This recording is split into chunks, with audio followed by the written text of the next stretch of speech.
සුබෝවන් මේ ඔබ අමතන්නේ වෙලගිතර ක්‍රීඩා සමාජයේ ප්‍රචාරක අංශයයි.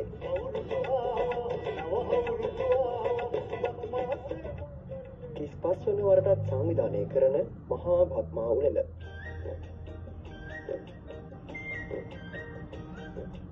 ගමහර හදිරීම, ඉදිකටුවට නුල දැමීම, අලියට ඇස තැබීම. මෙවරත් බක්මස 15 වන දින ගමේ දොරට අවුල්ලේ.